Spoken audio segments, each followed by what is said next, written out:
Section 1. The ancient eyes that dreamed of the stars. Before glass lenses and observatories, before polished brass and starlit mathematics, there was only the naked human eye and the infinite sky above it. For tens of thousands of years, people looked upward and saw not cold points of light, but stories, spirits, gods, and signs. The night sky was a living tapestry, one that guided travelers, foretold the seasons, and reflected the mysteries of the soul. Imagine an ancient world without electricity. When the sun fell, true darkness arrived, vast and encompassing, yet not empty. The Milky Way stretched like a ghostly river across the heavens, so bright it could cast shadows. The stars were countless, their patterns etched in silence. For ancient humans, the night was not a void to be feared, but a companion, a map, a teacher, and sometimes a god. The first astronomers were not scientists as we understand them today. They were storytellers, farmers, priests, and wanderers. They did not peer through glass to measure orbits, they watched. They noticed how certain stars rose earlier each night, how others vanished with the seasons. From these slow changes, they built entire systems of understanding, calendars, rituals, and myths. For example, long before telescopes, the ancient Egyptians aligned their temples with the stars. The rising of Sirius, the dog star, heralded the annual flooding of the Nile, the heartbeat of Egyptian agriculture. To them, Sirius wasn't a distant sun. It was the goddess Sopdet, bringing renewal and abundance. The pharaoh's priests would watch the horizon each dawn, waiting for the first glimmer of her return, a moment that defined their entire year. Thousands of miles away in Mesopotamia, the Babylonians turned the heavens into a vast record-keeping system. Using only their eyes and clay tablets, they charted the positions of the planets for centuries, creating what might be the earliest form of predictive astronomy. They noticed that Jupiter, called Marduk's star, moved in ways distinct from the others, not fixed, but wandering. These wanderers, the planets, became celestial messengers, carrying meaning between gods and men. For the Greeks, the sky was both a puzzle and a poem. The philosopher Anaximander believed the stars were holes in a vast celestial sphere through which the fire of the heavens shone. Others thought they were divine beings themselves, moving with perfect harmony, a celestial dance choreographed by geometry. To watch the sky was to engage in philosophy.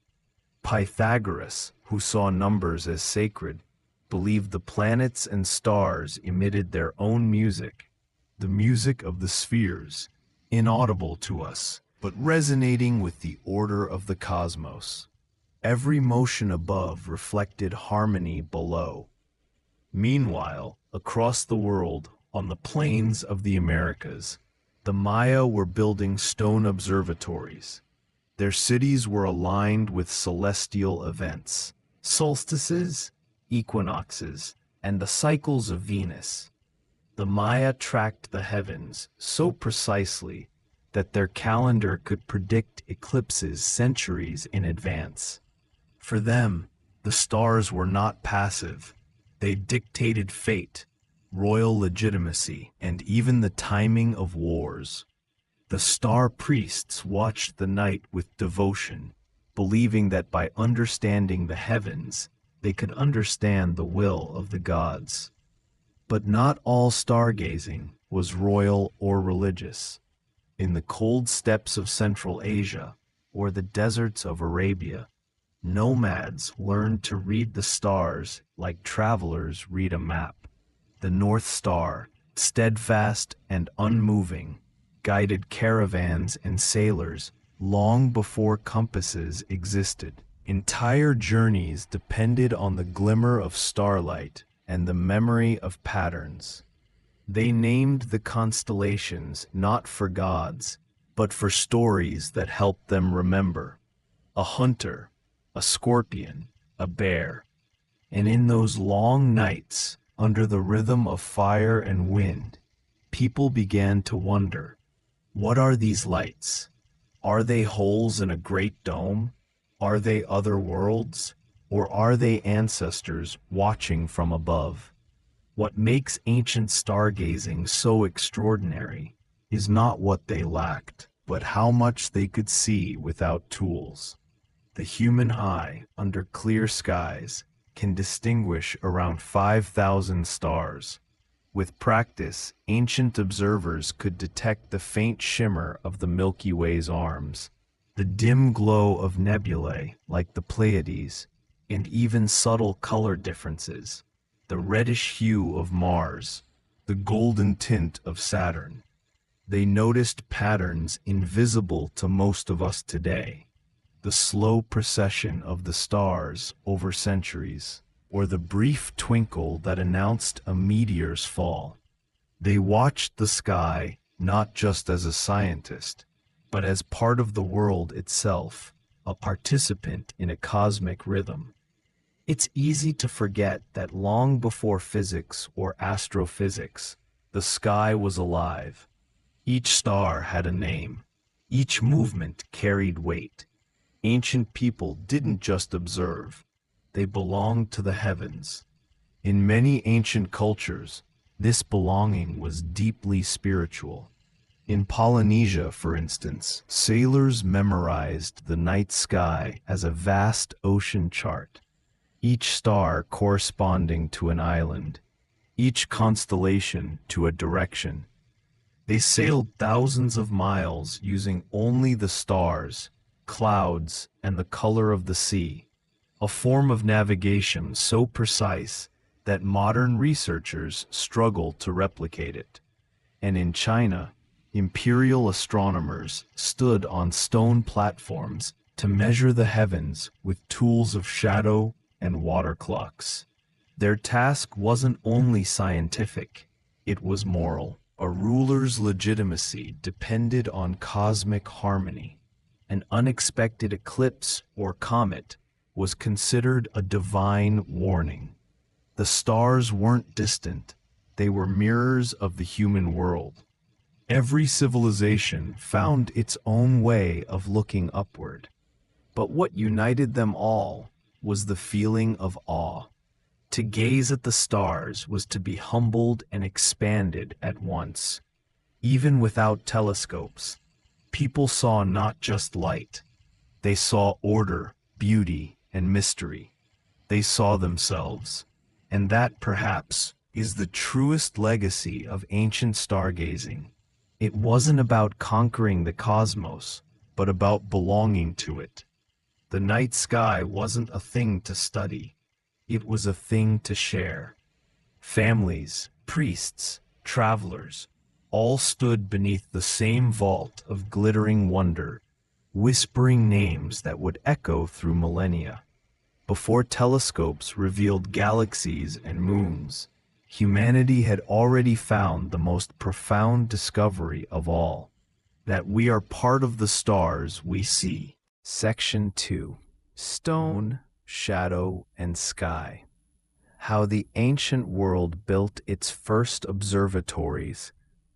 Long before telescopes and lenses, the ancient world learned that the earth itself could become an instrument, a vast and silent observatory made of stone, shadow, and sunlight.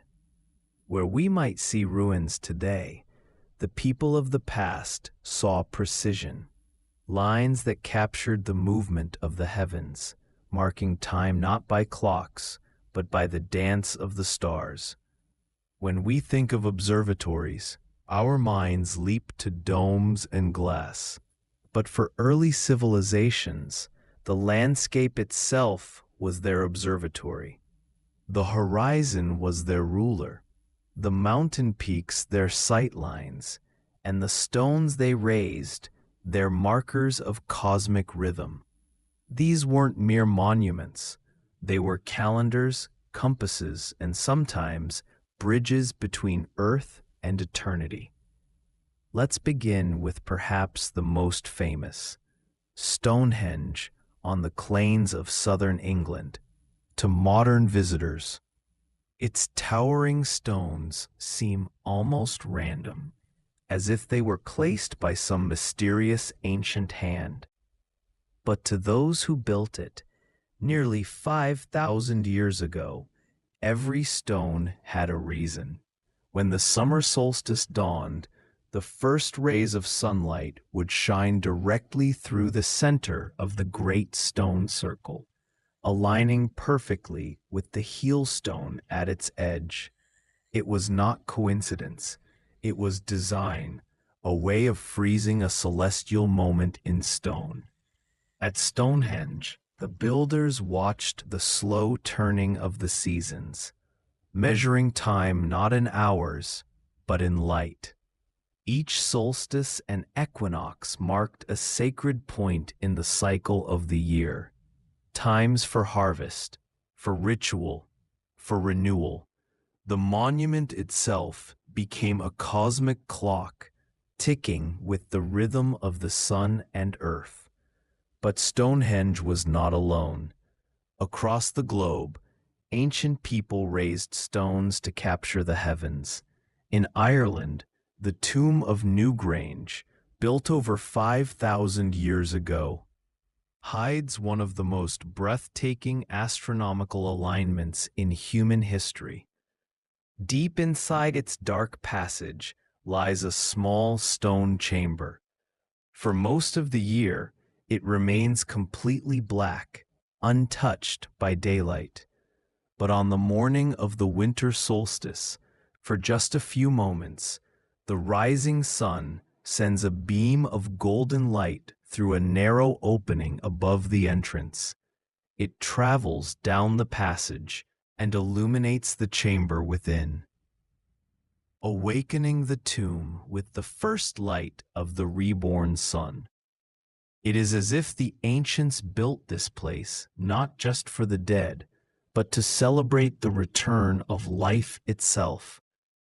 To build such alignments required astonishing knowledge, not of telescopes, but of patience. Generations of watchers must have stood on those cold hillsides, year after year, noting where the sun rose, how its path shifted along the horizon, how shadows lengthened and shrank. They turned the movement of the heavens into architecture. The same principle appeared in the Americas. At Chaco Canyon in New Mexico, the ancestral Puebloans built great ceremonial structures whose walls aligned precisely with solar and lunar events. On one cliff, a carved spiral marks the changing seasons. On the summer solstice, a shaft of sunlight, called the sun dagger, passes directly through the center of that spiral. The builders didn't just observe the heavens. They invited them into their world. Across the ocean in Egypt, the great pyramids and temples were also aligned to the stars. The Pyramid of Khufu, for instance, is oriented almost perfectly to the cardinal points, north, south, east, and west, with an accuracy so exact that modern surveyors still marvel at it.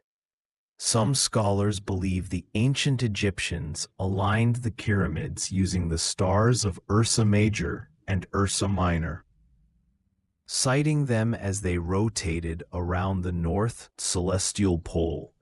To them, such precision wasn't just practical, it was spiritual. The stars symbolized eternity, and by aligning their monuments with the heavens, the pharaohs ensured their place among the gods. The temples of Karnak and Luxor also reveal how deeply the Egyptians connected architecture with astronomy. Each year, during the summer solstice, the sun's rays would shine directly down the temple's main axis, flooding the inner sanctuary with light, a moment believed to unite the sun god Ra with the earth. Meanwhile, in South America, the Inca built the city of Machu Picchu high in the Andes, not only as a royal retreat, but as an astronomical masterpiece. One of its most sacred stones, the Intihuatana, meaning the hitching post of the sun, was carved and positioned so that on certain days the sun stood directly above it, casting no shadow. The Incas believed this was the moment when the sun was spiritually tied to the earth, ensuring that it would not drift away. They too lived by the rhythm of the cosmos. Their entire agricultural cycle depended on the observation of solstices and equinoxes, and their rituals mirrored the sky's seasonal transformations. Even more astonishing is how many of these observatories were built without written mathematics or modern instruments. Instead, they relied on observation, memory, and repetition. A line of stones, a pole's shadow, a carved notch, these were the tools of early astronomers. They mapped the heavens with eyes alone, measuring time through the subtle shifting of the stars. And yet, beyond science, there was also reverence. For many ancient cultures, watching the heavens wasn't about control, it was about connection. They believed the cosmos and the human world mirrored one another. When the heavens moved in harmony, so too would the earth. A misaligned star, a sudden eclipse, or a comet streaking across the sky could shake empires, signs of imbalance, of divine messages. In China, this belief was formalized. Imperial astronomers watched the stars from stone towers, carefully recording celestial events for the emperor. A bright new star or an unexpected eclipse could be interpreted as a warning, a sign that heaven disapproved of the ruler's actions. The Chinese called this the mandate of heaven, a cosmic endorsement of rightful rule, maintained only when the earth's governance reflected celestial order.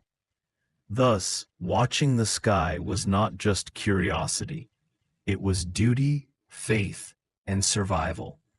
Even in cultures separated by oceans, this truth repeated itself. The cosmos was not distant, it was intimate.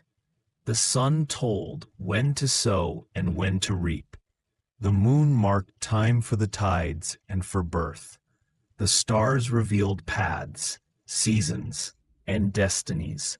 These ancient observatories, whether built from stone, mud, or wood, were more than tools of measurement. They were messages in architecture, whispering across centuries. We watched the same sky you see now. Today, when satellites and telescopes bring us images of distant galaxies, we might forget how awe once lived so close to the ground, how the earth and sky were once a single instrument played by time. When ancient builders raised their stones, they weren't trying to conquer the heavens. They were simply learning to listen to them. Section 3. Songs of the Sky. Music, ritual, and storytelling under the stars. Long before constellations had Latin names, before astronomers mapped them on parchment or through glass, the night sky was alive with music and myth. The people of the ancient world didn't just see the stars, they heard them. Each point of light was a note in a vast cosmic song, and every civilization wrote its own melody upon the heavens. When night fell and torches dimmed, people would gather around fires, on rooftops, beside rivers, and look up. The stars were the first cinema screen, the first classroom, and the first cathedral ceiling. In the darkness, stories rose like embers, carried by rhythm and voice. These were not idle tales. They were the way humanity remembered its place in the cosmos.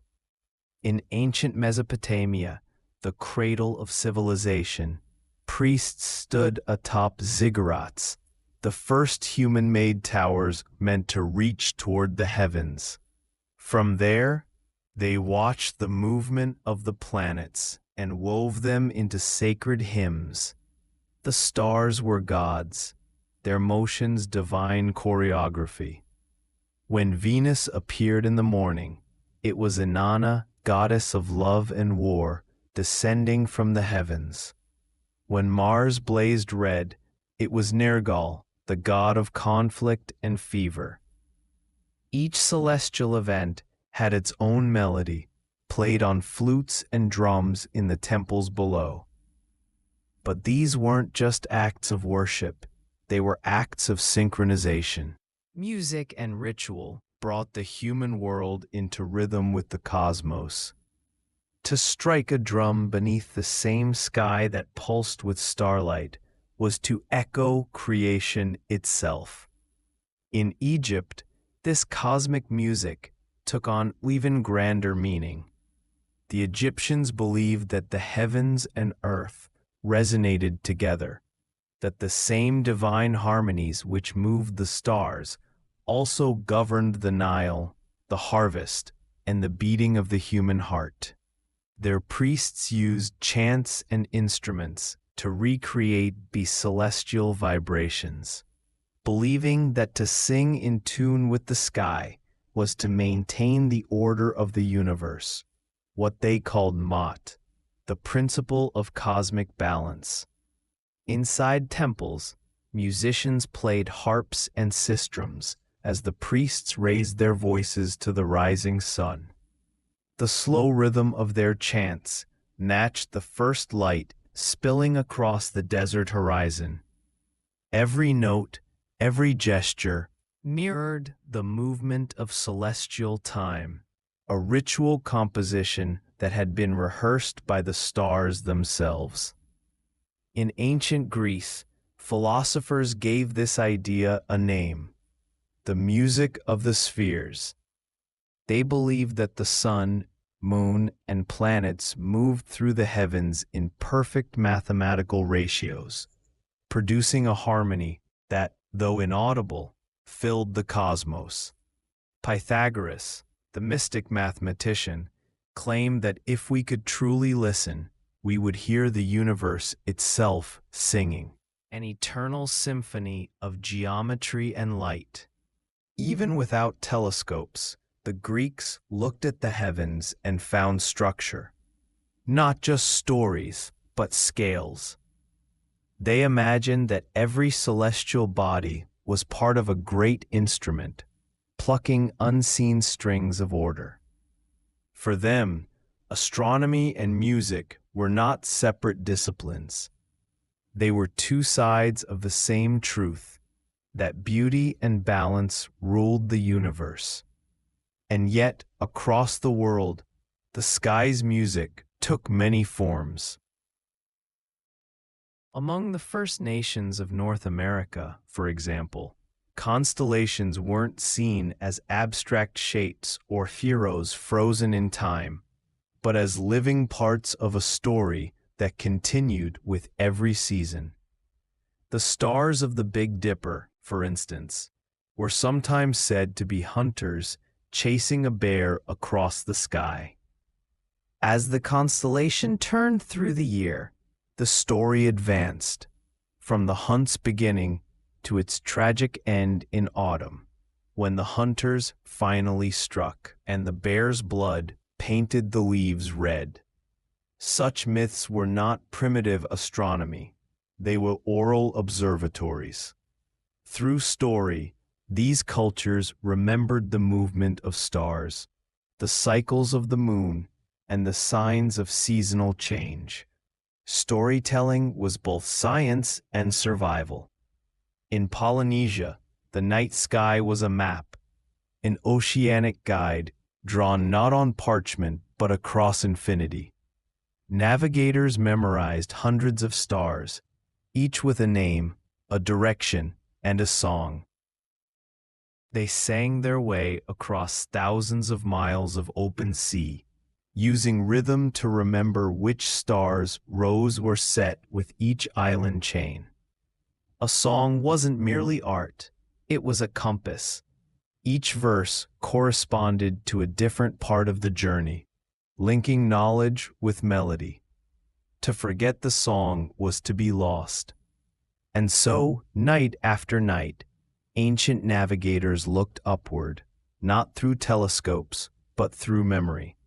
They read the sky like a familiar face. Elsewhere in India, sacred hymns known as the Vedas described the heavens as a wheel, an endless turning of light.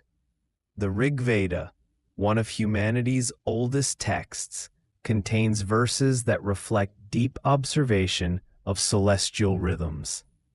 The priests who composed them spoke of the sun's journey, the phases of the moon, and the division of the year. But beneath that science lay serenity, the belief that to chant these hymns was to align the human soul with the cosmic order.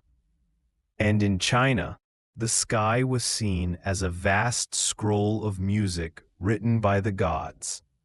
Court astronomers observed celestial patterns not only to predict eclipses, but to maintain harmony between heaven and earth. Imperial rituals were timed precisely with astronomical events.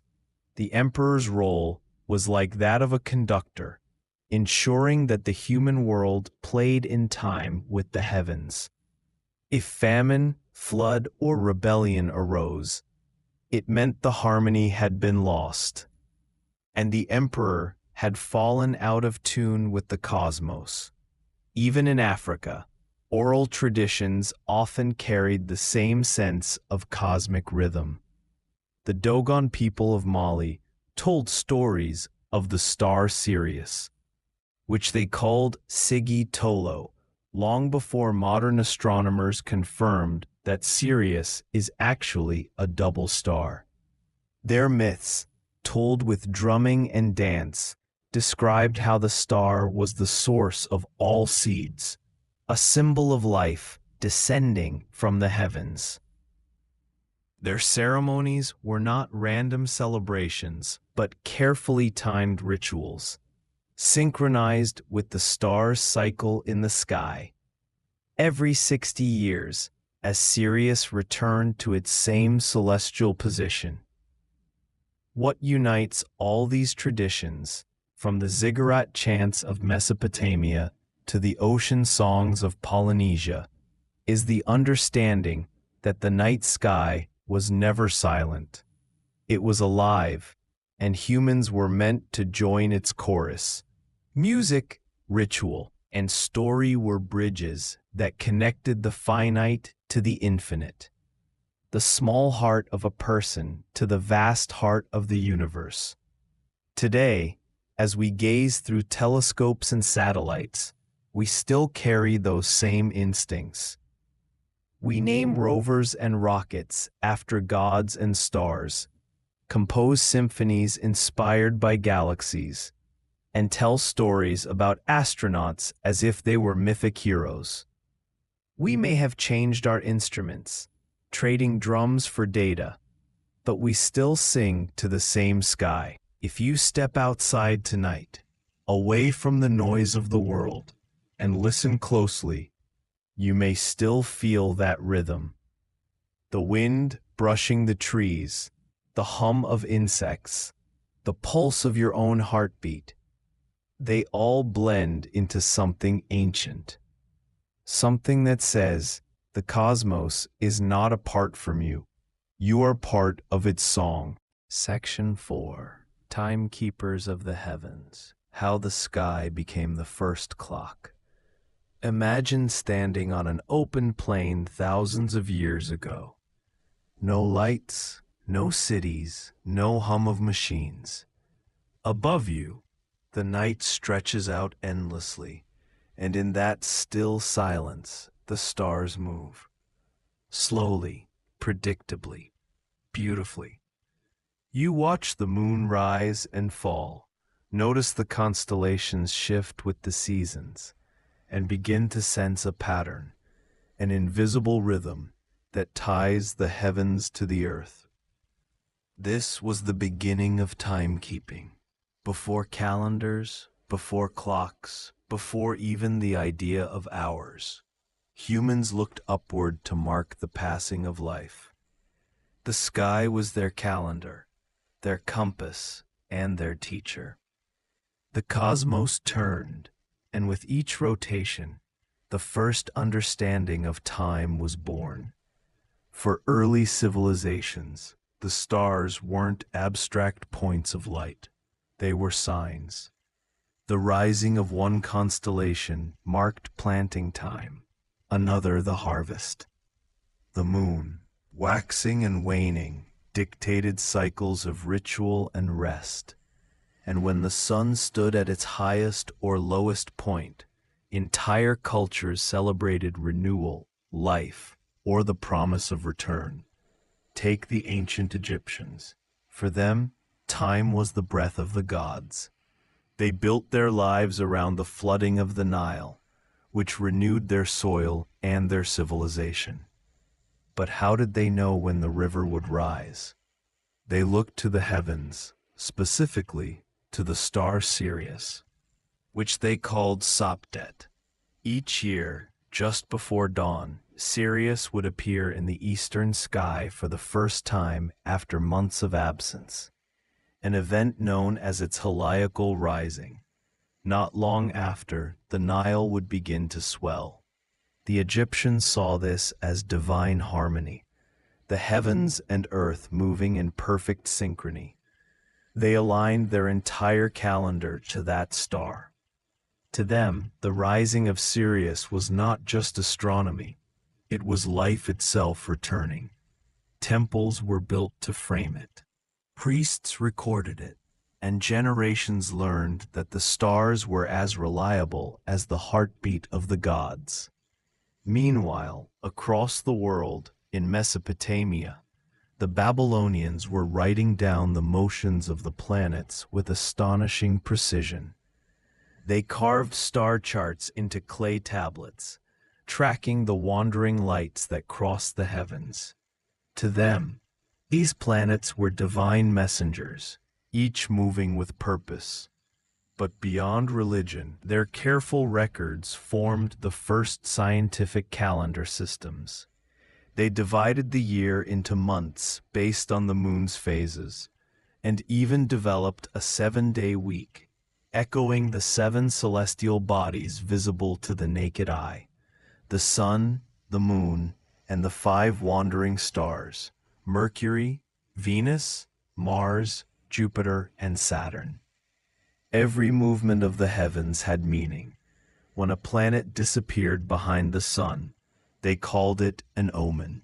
When an eclipse darkened the moon, they prepared for change. Their observatories were temples, and their priests astronomers. In Stonehenge, far to the west, the same idea took shape in a different form.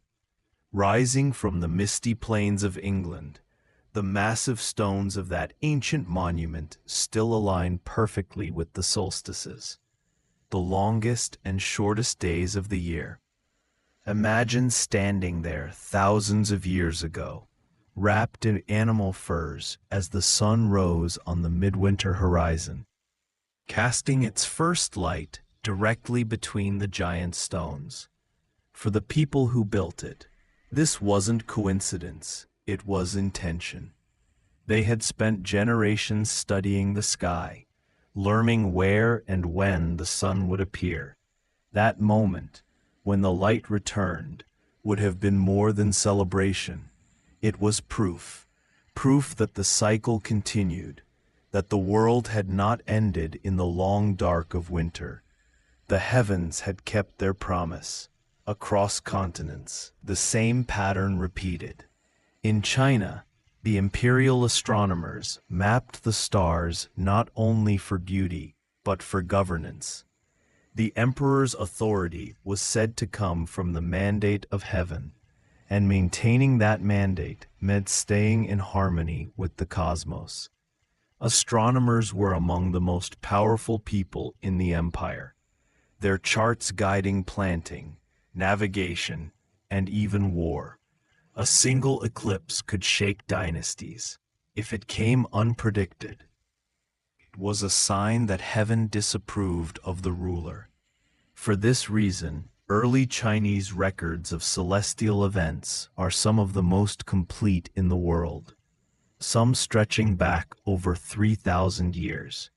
They watched the heavens, not merely for curiosity, but for destiny. Meanwhile, on the other side of the world, the Maya of Central America looked upward with equal devotion.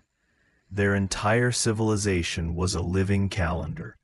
The Maya built observatories, such as El Caracol at Chichen Itza, whose windows aligned perfectly with the movements of Venus. They saw the bright planet as a powerful deity, one that influenced kingship, warfare, and the fate of humanity. Their astronomer priests calculated Venus's cycle to an accuracy that modern science only confirmed millennia later. Their sacred long count calendar, famously misinterpreted as predicting the end of the world in 2012, was actually a poetic reflection of time's infinite flow, a cosmic wheel turning endlessly, just like the stars above. Even among nomadic tribes without written language or monumental architecture, the sky was a constant companion. The Aboriginal Australians, among the world's oldest continuous cultures, used the stars not just to navigate, but to track the cycles of nature. They read the heavens like a living text. When the emu in the sky, a constellation formed by dark dust lanes in the Milky Way, appeared at a certain angle, it was time to collect emu eggs. When other stars rose, it signaled fish migration or the ripening of plants. The sky wasn't a distant realm. It was the land's reflection, a second Earth written in light. From these early sky watchers came our first concepts of measurement. Hours were born from the movement of shadows, months from the moon's cycle, years from the sun's steady path. But more than that, meaning was born. To measure time was to understand one's place in it.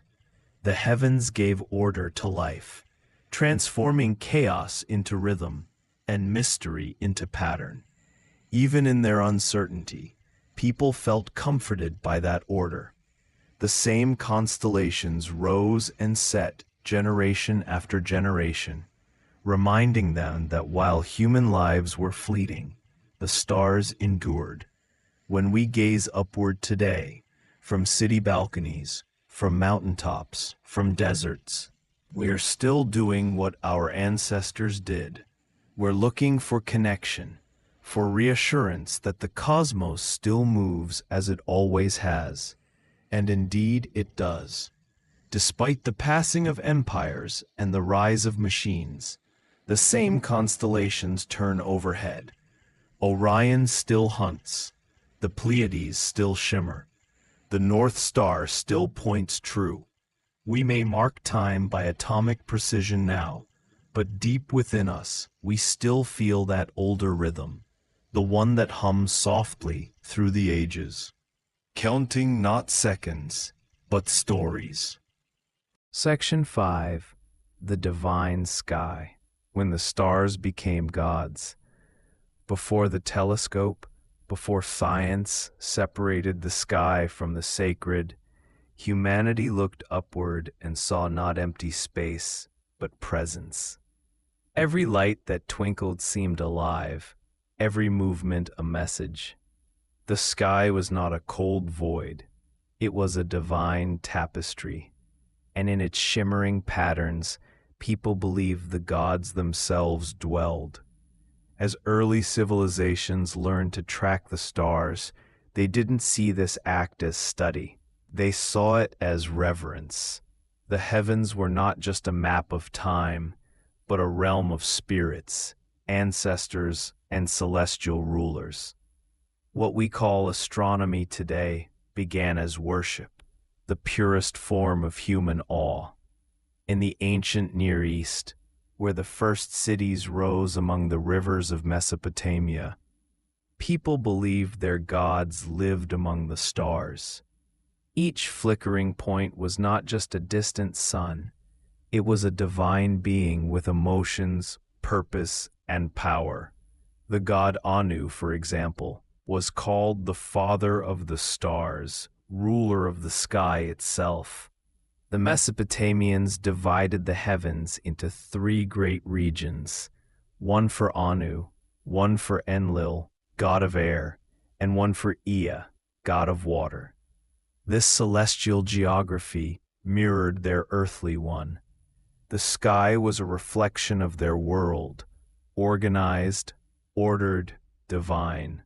From their ziggurats, those massive stepped towers, priests would climb toward the heavens and observe the stars, believing that the gods sent omens through the patterns of light. If Mars glowed brighter, it foretold war. If Venus vanished, it signaled sorrow. The night sky was a divine text written in light, and only the priests knew how to read it. In that way, astronomy and prophecy were born together. The Babylonians, in particular, turned this sacred observation into an exact system. Their records stretched across centuries, their charts tracking every celestial movement they could see. And out of this careful, ritual study emerged something that would influence nearly every culture that followed: astrology. For them, the heavens weren't just gods, they were guides. The position of Jupiter might determine the fate of a king. The path of Venus could shape the heart of a lover. It was all connected: heaven, earth, and human life, bound in a single cosmic story. Across the desert sands of Egypt, the same idea took a different shape.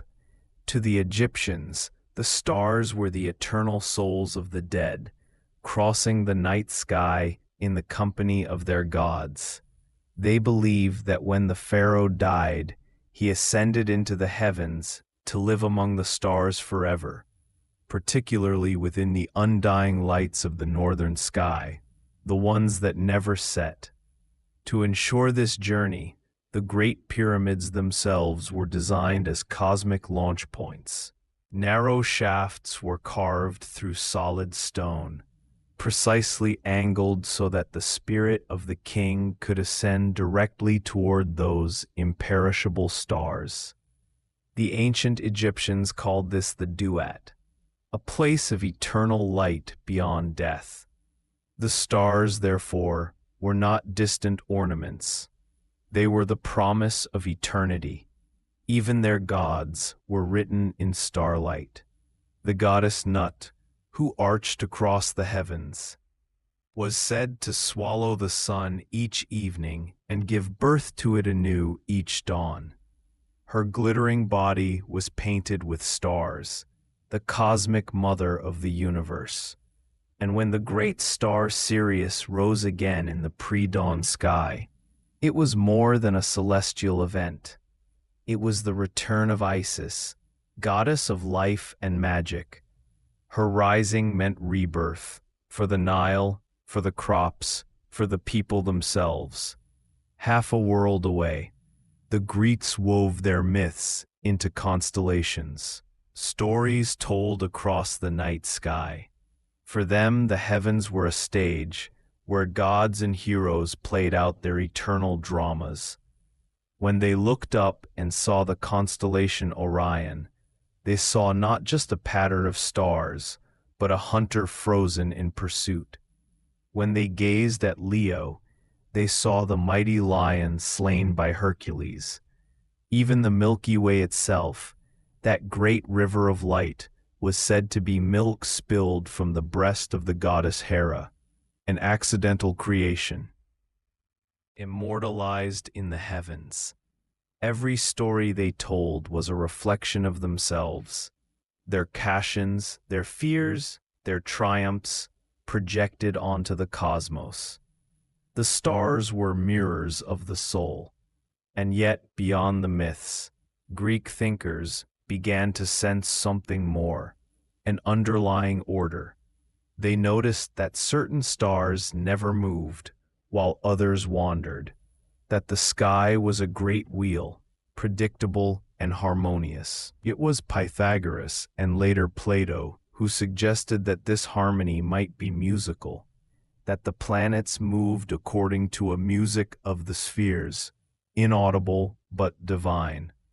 To them, the sky was not just spiritual, it was mathematical perfection. That idea, that the universe had rhythm and structure, would shape philosophy, art, and science for centuries to come. Meanwhile, the ancient Chinese, thousands of miles away, also saw the heavens as a reflection of earthly order. Their celestial beliefs were not chaotic but precise, a cosmic bureaucracy where every star had a rank and duty. At the center of the sky was the purple forbidden enclosure, home to the celestial emperor, a mirror of China's earthly ruler. Around him revolved the constellations of ministers, soldiers, and attendants. To keep the heavens in balance was to keep the empire in harmony. Astronomers in the imperial court spent their lives recording eclipses, comets, and conjunctions, not merely for science, but as signs of moral order. If an eclipse came at the wrong time, it was said that heaven was displeased with the emperor's conduct. Thus, the stars were not passive, they were judges. Even in early India, the connection between the stars and destiny was deep and spiritual. The sacred texts known as the Vedas describe the cosmos as a living being, and the nakshatras, the lunar constellations, were seen as divine deities guiding human fate. The Jyotish system, or Vedic astrology, was not about prediction so much as alignment, living in harmony with the cosmic rhythm. Every birth, every event, every moment had its place in that vast celestial symphony. From one culture to another, the story remained the same. The stars were not random, they were alive, and to know them was to touch the divine. It's humbling to think about that for most of human history, people saw the night sky not as a mystery to solve, but as a conversation to join. Each twinkling point was a word, each constellation a sentence, each movement a message from the heavens. When we look up today, armed with science, we know those stars are suns, immense furnaces of fusion, light years away. Yet the feeling remains the same, that sense of quiet connection, that whisper of something greater. Perhaps that's why, even now, when we gaze at Orion or the Pleiades, a part of us still feels what they felt: awe, reverence, and the unspoken thought that the universe, in all its vastness, might still be watching back. Section 6. Measuring the Heavens, Ancient Tools of Time and Light. Before the gleaming brass of telescopes and the quiet hum of observatories, humanity had only its eyes and imagination. Yet with those alone, people began to measure the sky. They didn't just watch the stars, they counted them, mapped them, timed them. From these quiet observations came calendars, rituals, architecture, even civilizations themselves. To watch the heavens was to understand time itself. In a world without clocks, the sky became the great keeper of rhythm. Days and seasons could be read in the movement of shadows, the rising of stars, and the dance of light across stone. It was a language of patience, one written in centuries instead of seconds. And so, across the ancient world, people began to build the first instruments of the sky. The earliest were astonishingly simple: sticks, stones, and shadows. Yet from such humble tools came astonishing precision. One of the oldest was the gnomon, a single upright pillar or rod that cast a shadow on the ground. When the sun rose high, the shadow shortened. When the sun fell low, it lengthened. With time, ancient observers noticed that the length and direction of this shadow changed predictably through the year. By marking those changes, they could track the sun's path and divide the year into seasons. At first, it was used to tell time by day, the birth of the sundial, but in its evolving accuracy, it became something much deeper, a cosmic calendar, a bridge between earth and sky. The Egyptians placed gnomons in temple courtyards to align their rituals with the solar cycle. Priests could tell when to begin planting, when the Nile would flood, when the festival of renewal should begin. In every sense, the sun's shadow was the pulse of their world. Further east, in Babylon, astronomers used more complex tools, sighting rods and horizon markers, to track the risings and settings of the planets. From tall ziggurats, they watched the stars night after night, measuring the intervals between their appearances. They didn't yet have lenses or metal instruments. Instead, they relied on geometry, long records, and unbroken attention. The accuracy they achieved still stuns modern astronomers. Predicting lunar eclipses within hours, planetary cycles within days, the Babylonian star diaries, etched on clay tablets, recorded these observations for centuries. They were part sacred record, part scientific archive, the first long-term data set of the sky. In many ways, the Babylonians invented astronomical continuity, the idea that the universe could be studied through pattern, not myth. Yet even they believed the stars spoke the language of the gods. To measure them was not to remove their magic, it was to read their intent more clearly. Meanwhile, far to the west, another monument to cosmic measurement was taking shape: Stonehenge, the circle of ancient stones on the Salisbury Plain. Though its origins stretch back to 3000 BCE, Stonehenge was not just a temple, it was an astronomical instrument. The stones are aligned with breathtaking accuracy to the solstices. On the longest day of the year, the sun rises perfectly above the heel-stone, sending a shaft of light straight into the heart of the circle. At that moment, the ancient people who gathered there would have known.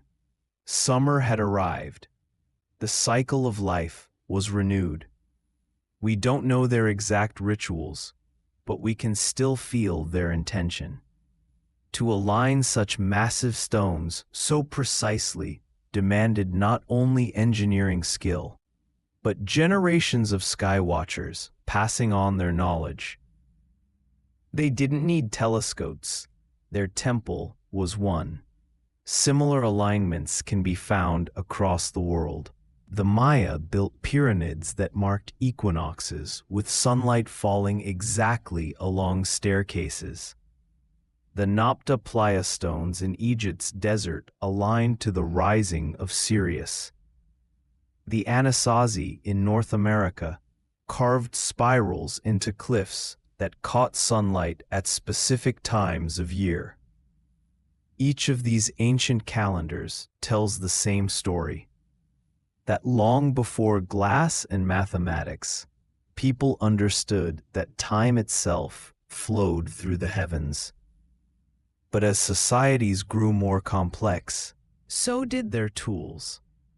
By the time of the Greeks, astronomy had become a discipline of both philosophy and precision. They built devices like the astrolabe, a flat, intricate disc of engraved brass, allowing the user to measure the altitude of stars and planets. With it, sailors could navigate oceans and scholars could map the heavens. Turning its plates, aligning its markings, they could calculate the hour of night, the time of year, and even the latitude of their position on Earth. For centuries, the astrolabe was the most advanced analog computer ever made, a bridge between human thought and celestial order. In Alexandria, the great mathematician Hipparchus used such instruments to create the first star catalog in the Western world. He recorded more than 850 stars, their brightness and positions, carefully noted. From his work came the discovery of something profound: that the stars were not fixed after all. He noticed that over long periods, their positions shifted slightly. A slow, almost imperceptible drift. He called it the precession of the equinoxes. It was a revelation. The heavens, thought eternal and unmoving, were alive with motion. That single observation would echo across millennia, influencing Ptolemy, Copernicus, and the birth of modern astronomy itself. Meanwhile, in China, astronomers were crafting even more elaborate sky instruments. Towering armillary spheres, great bronze rings nested within each other, modeled the movement of the heavens. By rotating them, scholars could track the paths of the sun, moon, and planets across the celestial sphere. Some of these instruments, built in the Han Dynasty over 2,000 years ago, were so precise that they could predict eclipses within minutes. And like all Chinese inventions, they blended the practical and the spiritual. For to know heaven's order was to maintain harmony on earth. In a quiet echo of this philosophy, the ancient Indians developed their own observatories known as jantar-mantars, vast open-air instruments made of stone and marble. In Jaipur and Delhi, towering sundials and arc walls still stand, calibrated to perfection. Walking among them today, one can feel the same serenity that must have filled their creators, the sense that to measure the stars was also to measure one's place in the universe. All these ancient devices, from the simplest gnomon to the intricate astrolabe, were united by a single truth. They made the invisible visible. Each measurement was an act of faith that the universe followed order, that light, distance, and time could be understood, even if the heavens seemed infinite. And in that pursuit, ancient people created something far more lasting than their tools. They created the foundation of human curiosity. They may not have known what stars truly were, but they knew this: that the act of looking up connected them to something eternal. Perhaps that is why, even now, standing beneath the same sky, we still feel the quiet pull to understand it, to reach for our own instruments, our own lenses, and continue the ancient work of watching the light. Section 7. The Sky as a Storyteller. Myths, Music, and Meaning Before the Telescope. Long before telescopes transformed starlight into data, the night sky was already a vast and living library, a map not just of space, but of meaning. The heavens were filled with stories, songs, and symbols. They were not silent. They spoke in light. And through that light, ancient people saw their gods, their ancestors, and sometimes themselves. When the first storytellers looked upward, they found in the stars the shapes of animals, heroes, lovers, and monsters. These constellations were not merely points of light. They were the immortal versions of things that mattered on Earth: bravery, tragedy, love, and fate. The sky was the mirror of the human heart. Every civilization, no matter how far apart, used the night to explain what they could not touch. In Greece, Orion the hunter chased the Pleiades sisters across the heavens. In China, the cowherd and the weaver girl met across the Silver River, the Milky Way, once a year. In Australia, Aboriginal peoples saw not the stars themselves, but the dark patterns between them, forming the outlines of an emu in the sky. The constellations differed, but the instinct was the same: to make sense of eternity through story. The ancients did not separate astronomy from mythology or science from spirituality. For them, the stars were the language of the gods. A comet wasn't a chunk of ice. It was a message. An eclipse wasn't coincidence. It was a cosmic drama unfolding between light and shadow. To understand the sky was to understand destiny. And so, every story was a tool of connection. It linked people to time, to their community, and to the mysteries that lay beyond comprehension. The Babylonians, meticulous record keepers of the heavens, also believed each planet was a divine being. Venus, the bright morning star, was Ishtar, goddess of love and war, whose appearance could signal either fertility or destruction. The Maya, too, tracked Venus with reverence, timing battles and ceremonies to its cycles. In both cultures, this luminous wanderer in the dawn sky was not an object. It was an omen, a pulse of divine intention. Meanwhile, in the Pacific Islands, navigators used the stars not as symbols, but as maps.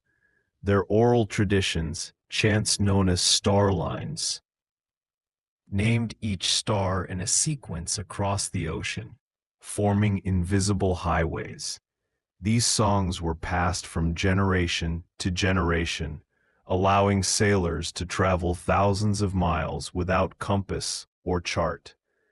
Each verse was both instruction and myth. When a navigator sang the stars, he wasn't just remembering coordinates. He was invoking the spirits that guided his ancestors. Even the Inuit people of the Arctic, surrounded by endless darkness in winter, looked upward for stories of light. They told of souls dancing in the night, the aurora borealis. To them, the shimmering colors were not cold or empty, but joyous, the laughter of the dead, still celebrating beneath the stars. For these cultures, storytelling and stargazing were the same act. To name the sky was to know it. To tell its story was to belong to it.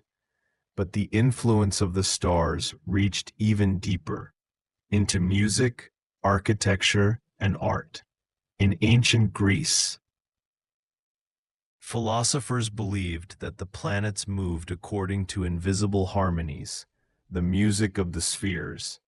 They imagined the cosmos as a vast instrument, where each orbit was a note, and together they played the silent symphony of creation. It was an idea at once poetic and mathematical, that beauty, proportion, and truth were all expressions of the same cosmic rhythm. We can still feel echoes of that idea today, in the harmony of architecture, the rhythm of poetry, the geometry of cathedrals. When medieval builders placed stained glass in the patterns of the zodiac, or when Islamic astronomers carved star maps into observatories, they were continuing that ancient dialogue between light and meaning. Even when religion sought to define heaven and earth as separate realms, the stars remained bridges.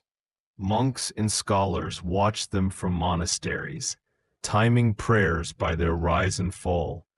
Artists painted them as halos around saints. Poets used them as metaphors for love, longing, and loss.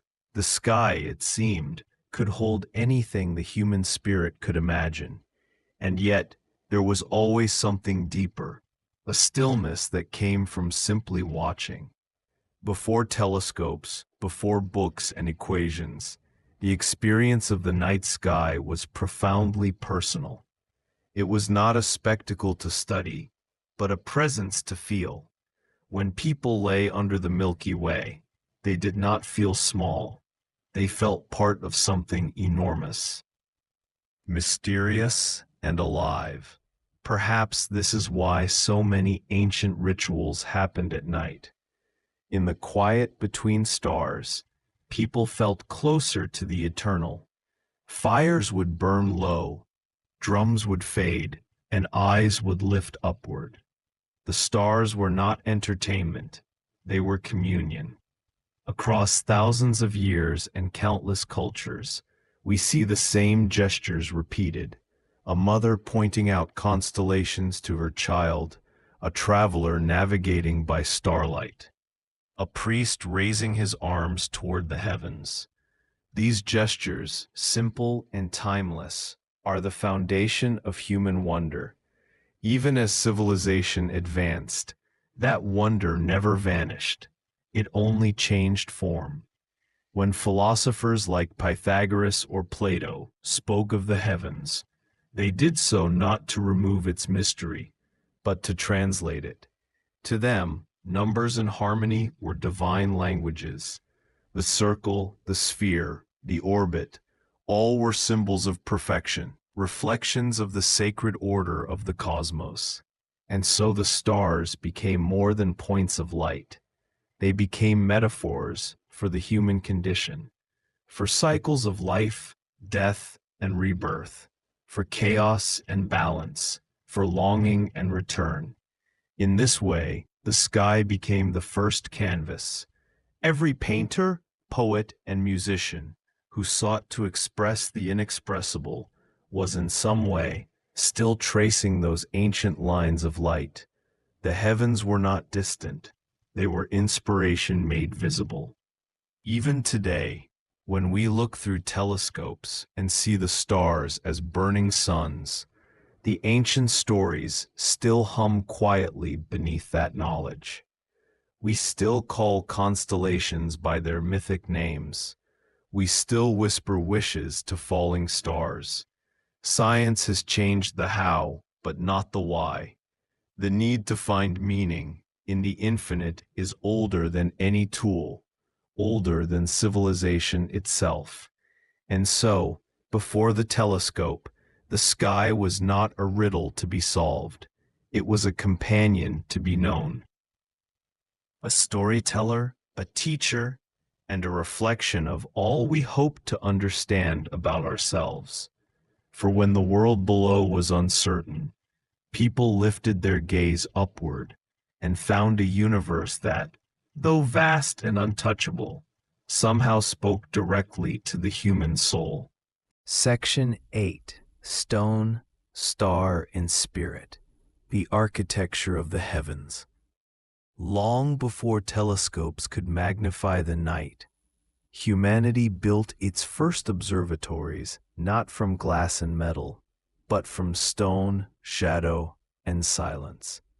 Across deserts, mountains, and jungles, people raised monuments that captured the rhythms of the sky, binding heaven and earth in sacred geometry. These were not merely places of worship or burial. They were calendars carved into rock, instruments designed to measure time, seasons, and celestial will. When we look at them now, from the ruins of Stonehenge to the pyramids of Egypt and the temples of Mesoamerica, we see the same unspoken truth. The ancients were not guessing. They knew the sky. They read it like scripture. Each alignment, each shadow cast at sunrise or sunset spoke to a relationship between human life and cosmic order. The heavens were a clock, and earth was its dial.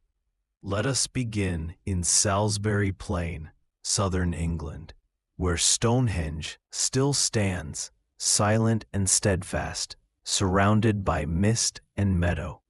Built over 4,000 years ago, its massive stones align perfectly with the solstices.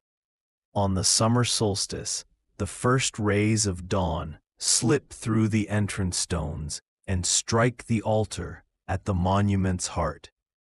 It is a moment of breathtaking precision and profound meaning for the people who built it. The solstice was not just the longest day, it was the balance point of the world, when the cycle of death and rebirth turned once more. The alignment was both astronomical and spiritual. When sunlight touched the altar, it symbolized renewal, the triumph of light over darkness. To modern eyes, it might seem strange that a civilization with no written language could master such precision. Yet the builders of Stonehenge tracked the movements of the sun and moon for generations. Their knowledge was encoded not in books, but in rhythm, in observation, repetition, and memory. Across the sea in ancient Egypt, the relationship between architecture and the sky reached divine complexity. The Great Pyramid of Giza, built around 2560 BCE, is not only one of the most perfect geometric structures ever created, it is also a monument aligned to the cosmos. Its sides are oriented almost exactly to the four cardinal points, and the narrow shafts within the pyramid point towards specific stars, notably Orion's belt and Sirius, both associated with Osiris and Isis, gods of death and rebirth. For the Egyptians, this alignment was not coincidence. It was eternity expressed in architecture. The pharaoh's journey after death was guided by the stars. His soul ascended through those shafts to join the gods in the afterlife. To build the pyramid was to create a stairway between worlds, one of stone below and one of light above. This blending of astronomy, religion, and engineering became a pattern seen throughout human history. In Mesoamerica, the Maya and Aztecs turned entire cities into celestial observatories. The pyramid at Chichen Itza in modern Mexico, known as El Castillo, is perhaps the most striking example. During the spring and autumn equinoxes, sunlight strikes the pyramid's staircase at such an angle that a shadow forms the shape of a serpent descending its steps. The serpent represents Kukulkan, the feathered god of creation and renewal, slithering down from heaven to earth. This was not an accident of architecture. It was a dialogue between light and stone. To stand before it in those moments was to witness creation itself repeating, a divine rhythm made visible. The Mayas' astronomical knowledge was extraordinary. They tracked Venus, the moon, and the solar year with incredible accuracy, creating calendars more precise than those of Europe centuries later. For them, time was not linear. It was cyclical, eternal, written in the motion of the sky. Meanwhile, thousands of miles away, the Nabta Playa site in the Nubian desert, older even than Stonehenge, aligned its stone circles to the rising of Orion. Scholars believe it may have served as both the ceremonial site and a calendar for tracking the rainy season. Here, in one of the most inhospitable places on Earth, people built monuments not to shelter from the elements, but to speak to the heavens. And in Peru, the mysterious Nazca lines, those enormous geoglyphs etched into the desert, may also have had astronomical significance. Some align with solstice points or certain constellations. Whether they were ritual paths or offerings to sky gods, the intent is clear: to connect what is above with what is below. Even the ancient Chinese, whose cities and palaces followed the principles of cosmic order, built with the heavens in mind. The forbidden cities' layout mirrored celestial patterns.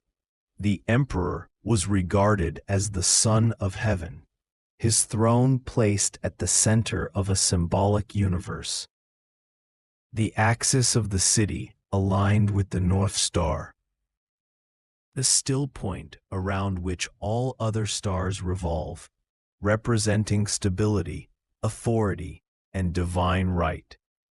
The Indus Valley civilization, though less known for monumental architecture, followed the same celestial logic. Many of their cities, including Mohenjo-Daro, were laid out with striking geometric precision, suggesting not only advanced urban planning, but an awareness of cosmic symmetry, an attempt to bring the order of the heavens down to earth. When we trace these connections, across continents, across millennia, we begin to see a shared intuition. Humanity, no matter where it flourished, sought to anchor itself to the cosmos.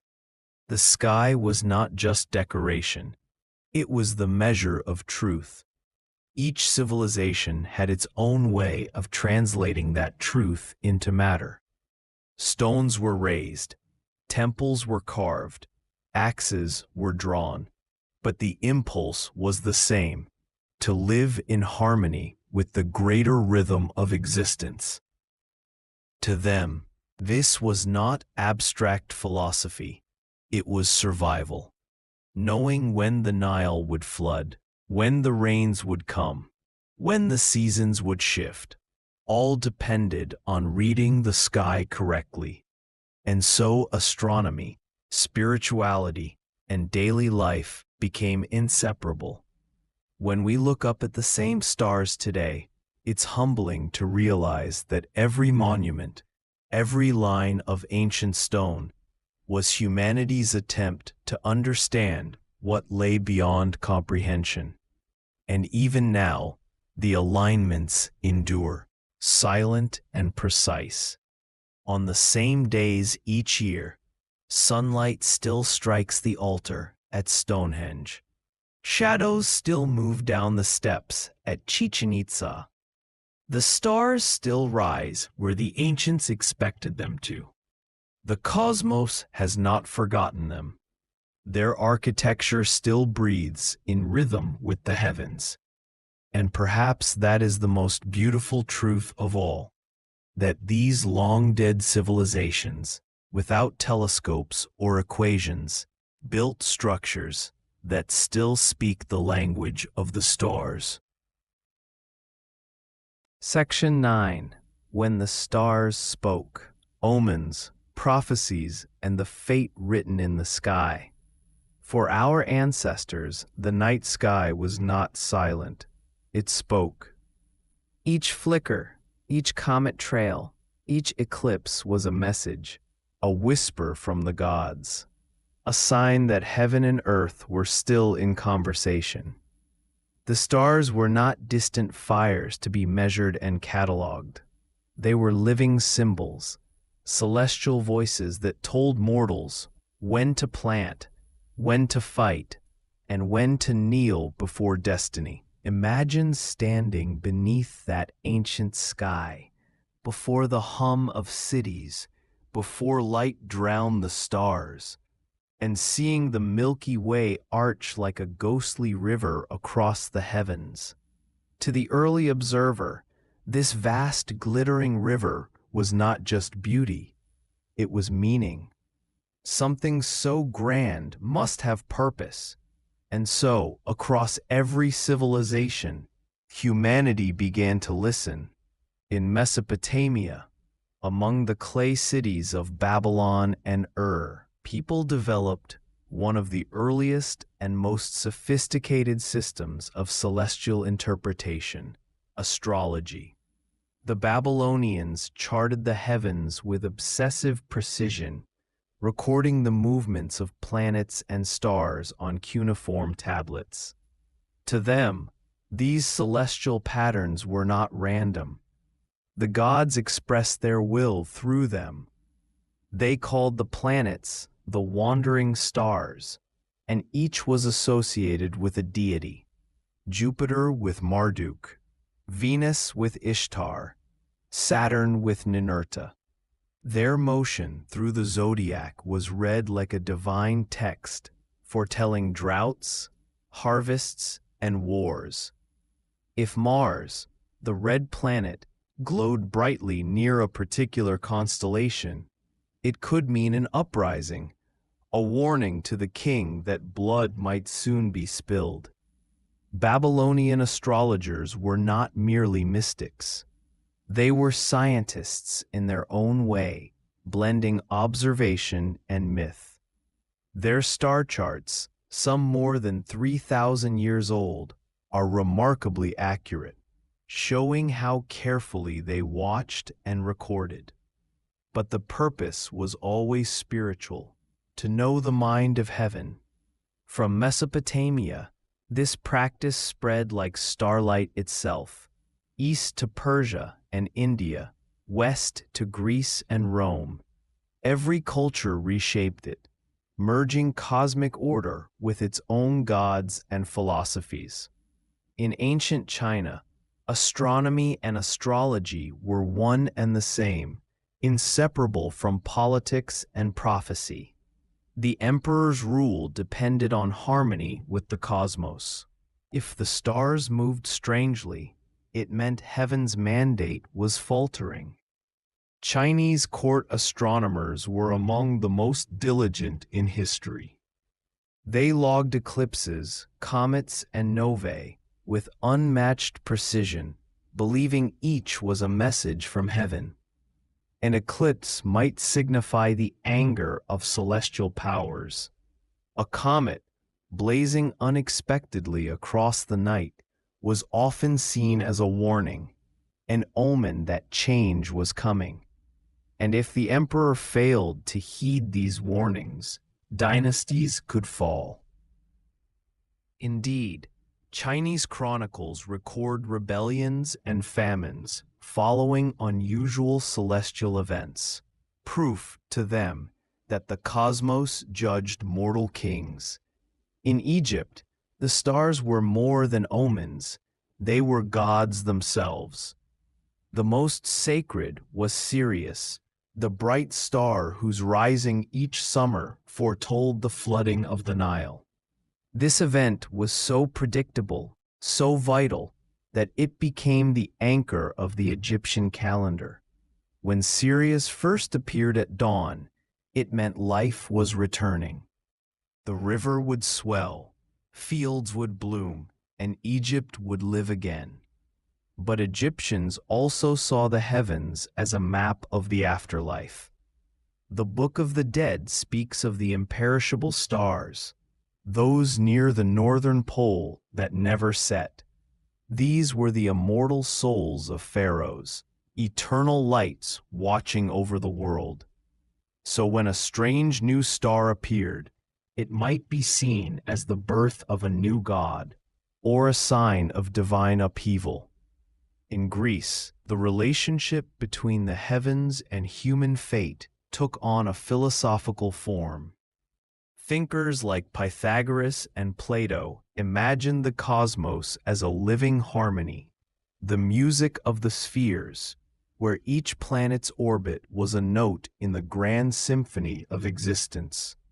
To live rightly was to be in tune with that cosmic rhythm, but to ignore it was to invite chaos, both within and without. The Romans, ever practical, transformed this celestial art into a tool of empire. Emperors kept astrologers close at hand, but they also feared them. Predictions of doom or rebellion could shake a ruler's confidence or spark unrest. It's said that Augustus, the first emperor, once forbade anyone from casting his horoscope without permission. Yet he himself relied on astrology to choose auspicious days for military campaigns and political acts. He famously adopted the sign of Capricorn, his birth sign, as a symbol of destiny fulfilled. The Romans read omens everywhere, not only in stars, but in thunder, bird flight, and dreams. But the stars were the highest authority. When a comet appeared after Julius Caesar's assassination, many believed it was his soul ascending to the heavens, proof that he had become divine. For days the city looked upward, awed and afraid. Across the world, other cultures found their own ways to hear the sky's voice. In the Inca Empire, the Milky Way, known as Mayu, was seen as a celestial river mirroring the sacred water flowing through the Andes. Dark patches within it formed shapes of animals, whose movements signaled agricultural cycles. In Australia, Aboriginal peoples told stories of the emu in the sky, a constellation not formed by stars, but by the dark spaces between them. One of the earliest known forms of sky-based storytelling, guiding both migration and spiritual tradition. The Maya, masters of timekeeping, built entire observatories to interpret the heavens' will. Their priests tracked Venus with astonishing accuracy, believing its rising and setting corresponded with moments of war or peace. The Dresden Codex, one of the few surviving Maya books, contains detailed Venus tables used to decide when to strike or when to rest. Divine guidance written in starlight. Everywhere, the sky was a mirror. To look up was to look inward, to see both the fragility and greatness of humanity reflected in the vastness above. But perhaps the most haunting aspect of these beliefs is how universal they were. People, separated by oceans, centuries, and languages, all arrived at the same truth, that the stars had something to say. Even when they disagreed on what that message was, they shared the certainty that it existed. And maybe they weren't entirely wrong. After all, the stars do write the story of our existence. Not in prophecies, but in light. Every atom of our bodies was once forged in the hearts of those distant suns. Their deaths made our lives possible. In that sense, we are the omens of the stars, the living proof of their fire. So when the ancients gazed upward and thought they saw destiny shining down. Perhaps what they really saw was themselves, written in cosmic script, eternal and small, at once insignificant and divine. Section 10. The Music of the Spheres, when the cosmos sang to humanity. Long before telescopes revealed the silent vacuum of space, people imagined that the universe was alive with sound, a grand harmonious music that only the soul could hear. This ancient belief, known as the music of the spheres, painted the heavens not as a cold mechanism, but as a living instrument, a cosmic lyre strung by the divine. In this vision, every planet was a note, every orbit a rhythm, and together they formed the purest melody, the eternal song of creation. The roots of this idea trace back to Pythagoras, the Greek philosopher and mathematician of the 6th century BCE. Pythagoras had discovered that harmony in music could be explained through numbers. By stretching strings of different lengths, he found that certain ratios, like 2:1 or 3:2, produced consonant and pleasing sounds. From this revelation, he concluded that the entire universe must also obey mathematical harmony. If numbers governed music and numbers governed the heavens, then surely the heavens made music.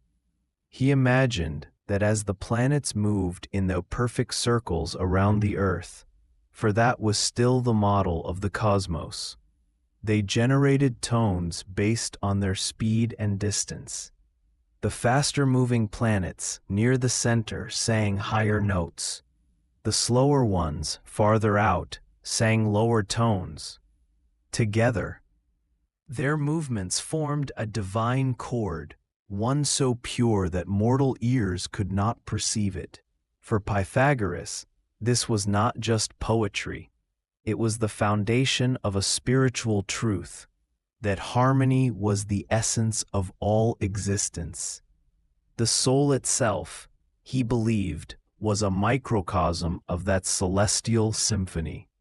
When we live justly and seek wisdom, we come into tune with the cosmic music. When we fall into greed or ignorance, we fall out of tune, dissonant, chaotic, unbalanced. This connection between morality and music became one of the most profound and lasting legacies of ancient thought. Centuries later, Plato would expand this vision. In his dialogue Timaeus, he described the creation of the world as an act of perfect musical proportion, the divine craftsman shaping the soul of the universe according to mathematical harmony. Plato called this harmony the world soul, a living intelligence woven through the cosmos. To him, astronomy and music were sisters. One studied harmony through space, the other through sound. To understand the stars was to hear the silent rhythm of God. The Stoic philosophers later took this idea and gave it emotional depth. They believed that the universe was an organism guided by Logos, the divine reason. The cosmic music, they said, was the expression of that reason, the calm, ordered heartbeat of existence. To live virtuously was to align oneself with that great melody, to hear in one's heart what the stars themselves were singing. This concept did not remain only in Greece. It crossed oceans of thought, influencing scholars, artists, and mystics for millennia. In India, similar ideas blossomed independently. The ancient Sanskrit texts known as the Upanishads speak of Nada Brahma. The world is sound. According to this philosophy, the universe began not with light, but with vibration. a primordial hum, the from which all matter and consciousness emerged. Just as Pythagoras saw the planets as musical notes, Indian sages believed every being, every atom, vibrated with its own tone. To meditate upon was to align oneself with that eternal resonance, to hear, within the stillness of one's soul, the pulse of creation. Thousands of miles away, in China, another form of cosmic harmony took shape. Ancient Chinese thinkers spoke of the universe as a balance of energies, yin and yang, the dark and the light, the silent and the sounding. Music, they believed, could reflect and restore that balance. The 5 musical tones of Chinese tradition, gong, shang, jiao, ji, yu, were linked to the 5 elements: earth, metal, wood, fire, and water. To play them in harmony was to attune the kingdom itself with the natural order of heaven. Thus, music was not mere entertainment. It was a form of cosmic maintenance. Emperors kept court musicians not just for pleasure, but for balance. If the empire fell into disorder, if famine, war, or moral decay spread, it was said that the music of the realm had gone out of tune with the heavens. To restore harmony, the imperial musicians would adjust their instruments, recalibrating them to the pure frequencies believed to mirror the cycles of the stars. It was a symbolic act, but one of profound beauty, the belief that harmony above could bring peace below. In the Middle Ages, the music of the spheres became a bridge between science and spirituality. Christian philosophers like Boethius wrote of 3 kinds of music: musica mundana, the music of the cosmos; musica humana, the harmony of the human soul; and musica instrumentalis, the physical sounds we hear. He taught that true wisdom came from recognizing how all 3 echoed one another. To study astronomy or mathematics was not to deny faith, but to draw closer to the divine composer. When monks sang Gregorian chants in stone cathedrals, their voices often echoed for seconds, filling the air with pure, resonant intervals. Many believed that in those vibrations, the soul could catch a faint echo of the celestial harmony, a whisper of the spheres resounding through human breath. During the Renaissance, the idea took on new life. Thinkers like Johannes Kepler combined the mysticism of Pythagoras with the rigor of mathematics.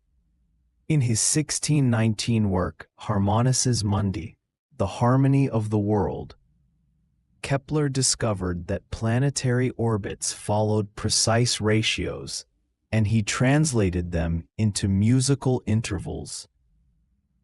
To him, this was proof that the ancient vision had been right all along. The universe truly was built on harmony. Only now, the harmony could be measured, charted, and understood through science.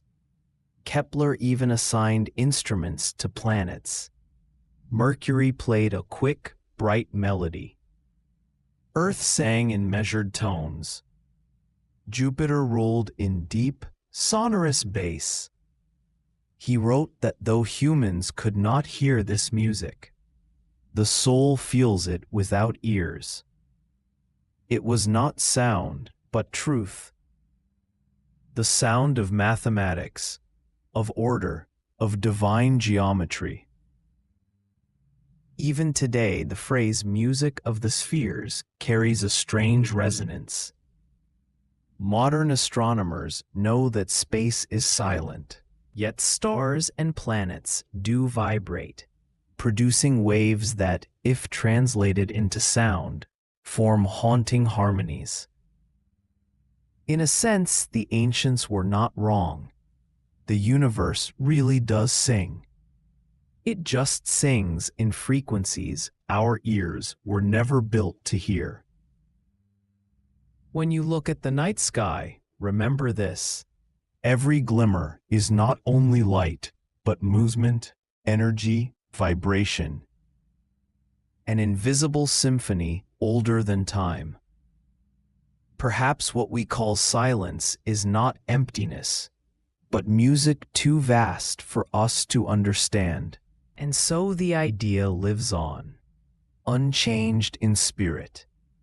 The belief that we are part of something harmonious, that beneath the chaos of life, there is rhythm and order, and that in the stillness of the stars, the universe is forever humming its ageless song. Section 11. Temples of the Stars, architecture that watched the heavens. In the ancient world, to look at the sky was not a casual act. It was sacred. The heavens were a calendar, a compass, and a mystery all at once. A living text that humanity sought to read through temples, pyramids, and circles of stone. These structures were not only built to stand against time, but to speak with time. They were the instruments through which Earth reached out to the stars. From the Egyptian deserts to the rainforests of Central America, from the plains of Mesopotamia to the high plateaus of Peru, ancient builders studied the movements of the sun, moon, and stars with a precision that still astonishes modern astronomers. Without telescopes, without compasses, and long before the concept of degrees or latitude, they mapped the heavens onto the earth, turning architecture into astronomy carved in stone. Let us begin in Egypt, where the sun itself was worshipped as a god. The pyramids of Giza, rising from the golden sands, are among the most recognizable monuments on Earth, but they are also among the most astronomically aligned. Their sides face the 4 cardinal directions with an accuracy of less than a fraction of a degree. On the spring and autumn equinoxes, the setting sun falls perfectly along the pyramid's western edges, bathing them in balanced light. But the most mysterious alignment may belong to the Great Pyramid of Khufu. Its narrow shafts, which extend from the king's chamber toward the stars, are not random architectural details. They point directly to the ancient pole star, Thuban, and to Orion's belt, a constellation deeply associated with Osiris, the god of resurrection. To the Egyptians, the pharaoh's soul was thought to ascend through these shafts to the heavens, joining the eternal dance of the gods. In this sense, the pyramid was not merely a tomb, but a cosmic staircase. Travel east, and the story continues in Mesopotamia, the cradle of civilization. Here, the ziggurats, stepped towers made of mud brick, were built as bridges between heaven and earth. The most famous, the ziggurat of rose like a mountain from the plains, each level symbolizing a different realm of the cosmos. At its summit stood a temple where priests observed the movements of Venus and the moon, calculating their cycles with remarkable accuracy. These observations helped create the world's first calendars, allowing farmers to predict floods and harvests, a practical gift from the stars. In these ancient societies, astronomy and religion were inseparable. To track the heavens was to understand divine will. When the stars shifted, so too did the destinies of kings. When an eclipse darkened the sky, it was a message, sometimes a warning, sometimes a promise, but never an accident. In Stonehenge, the ancient circle of standing stones on the Salisbury Plain, this celestial connection takes on a haunting beauty. Built around 2500 BCE, Stonehenge aligns perfectly with the midsummer sunrise and midwinter sunset. At dawn on the summer solstice, sunlight pierces the heel stone and floods the central altar stone with golden light. To the people who gathered there thousands of years ago, this was not just the marking of a season, it was a rebirth, the sky speaking through light and shadow.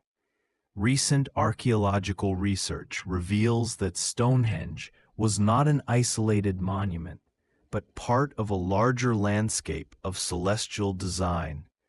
Nearby, circular timber structures known as woodhenges may have served as seasonal calendars, their posts marking the positions of the rising and setting sun throughout the year. Each year, the builders watched the heavens, adjusted and refined, until the very bones of the land were in harmony with the sky. Across the ocean, in Central America, the Maya civilization carried this relationship between architecture and astronomy to breathtaking sophistication.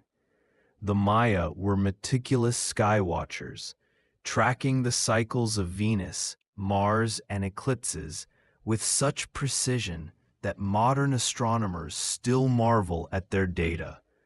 At Chichen Itza, the Great Pyramid, known as El Castillo, stands as a masterpiece of cosmic architecture.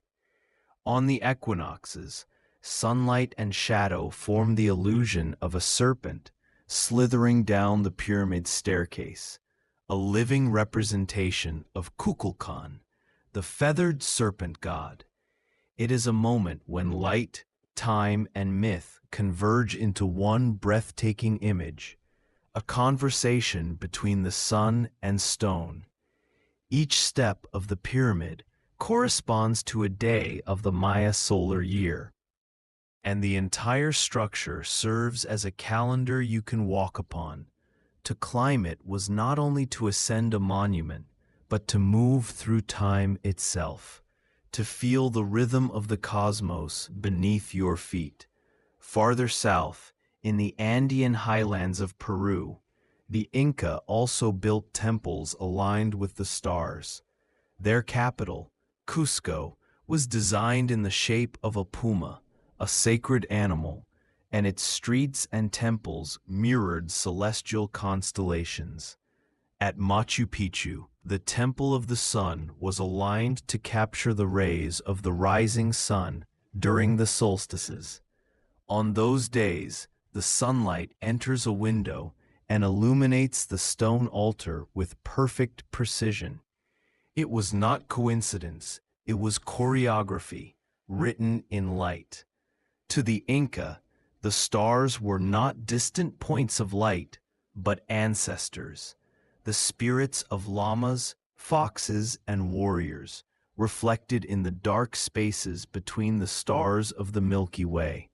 When they gazed upward, they saw not only the heavens, but a mirror of their own world, reminding them that life on Earth was inseparable from the sky above. Even in Asia, the same cosmic relationship was carved into stone.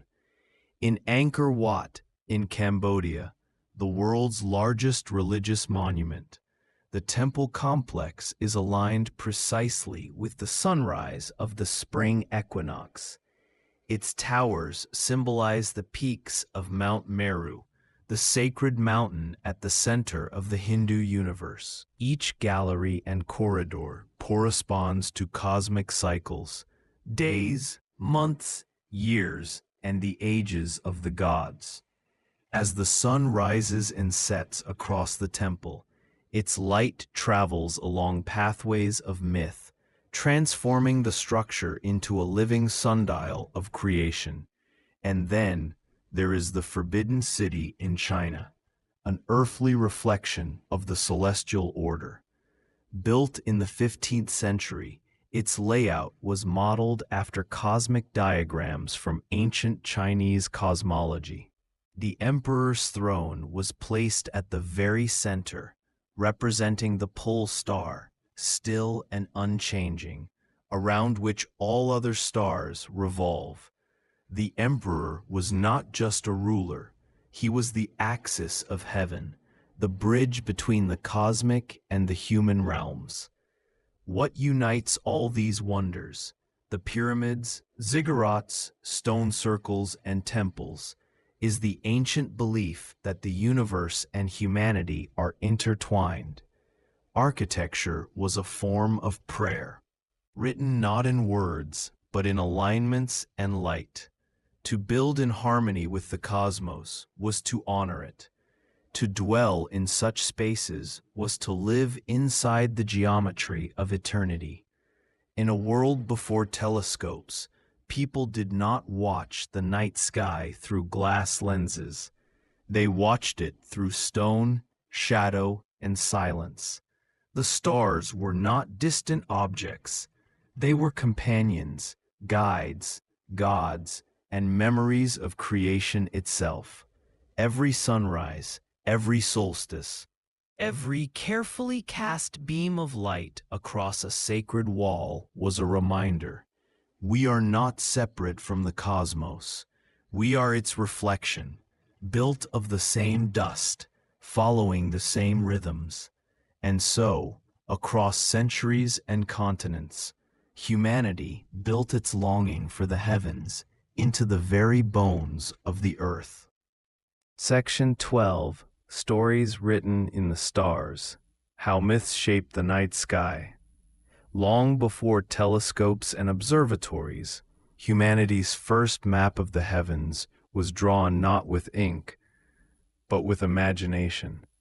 When ancient people looked up at the night sky, they did not see empty darkness, they saw stories. Each flicker of light was a word, each constellation a sentence, and together they formed a language written in stars, a language that told of gods and monsters, of love and tragedy, of creation and destruction, a language shared across millennia. In every culture, the stars became a stage upon which myths came alive. The ancient Greeks saw the heavens as a divine tapestry woven by the gods, every constellation marking a tale worth remembering. To them, the night sky was a museum of stories, one that stretched infinitely above, never fading, never closing. It was through these stories that they explained the mysteries of the world: lightning, seasons, death, and destiny, all written in starlight. Take Orion, perhaps the most famous constellation of all. To the Greeks, Orion was a mighty hunter, so proud and powerful that he claimed he could slay every beast on earth.